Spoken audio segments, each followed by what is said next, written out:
வணக்கம் சிம்மராசி நண்பர்களே. பராபவ வருடம் ஆடி மாத கிரக நிலைகளை ஆராய்ந்து பார்க்கும் பொழுது மாத தொடக்கத்தில் உங்கள் ராசியதில் விரையாதிபதி சந்திரன் வீற்றிருக்கிறார். விரயஸ்தானத்தில் ராசிநாதனோடு குருவும் இணைந்திருக்கிறார். அஷ்டமத்து சனியின் ஆதிக்கம் நடைபெறுகிறது. எனவே வரவை காட்டிலும் செலவு கூடுதலாக இருக்கும். வருமான பற்றாக்குறை ஏற்படும். இரவு பகலாக பாடுபட்டும் அதற்குரிய பலன் கிடைப்பது அரிது. எதிலும் தடை தாமதம் வரும் என்றாலும் தைரியமும் தன்னம்பிக்கையும் கொண்டு போராடி வெற்றி பெறுவீர்கள். அதே போல் ஆடி மாதம் 15ஆம் தேதி 31/7/2026 அன்று கடகராசிக்கு புதன் செல்கிறார். அங்கு உள்ள சூரியனோடு இணைந்து புத ஆதித்ய யோகத்தை உருவாக்குகிறார். அவரோடு உச்ச குருவும் இணைந்திருப்பதால் இல்லத்தில் சுப செலவு அதிகரிக்கும். ஒரு காரியத்தை தொடங்கும் முன் பணத்தை வைத்து கொண்டு தொடங்க வேண்டியதில்லை. காரியத்தை தொடங்கிவிட்டால் பணம் தானாகவே வந்து சேரும். சேமிப்பில் சிறிது கரையலாம்.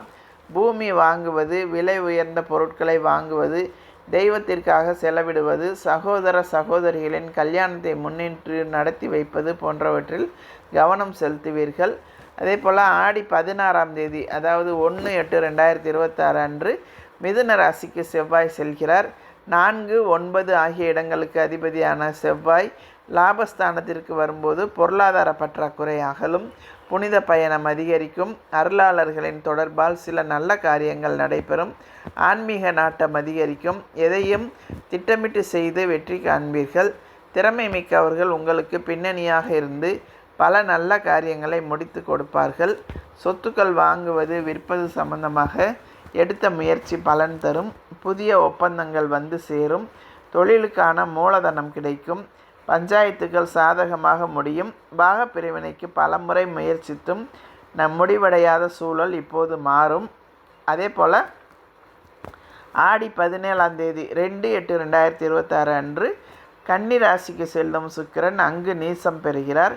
உங்கள் ராசிக்கு 3, 10 ஆகிய இடங்களுக்கு அதிபதியான சுக்கிரன் நீசம் பெறுவது நல்லதல்ல. சகாயஸ்தானாதிபதியாகவும் தொழில் ஸ்தானாதிபதியாகவும் விளங்கும் சுக்கிரன் நீச்சம் பெறுவதால் தொழில் வளர்ச்சியில் குறுக்கீடு அதிகரிக்கும்.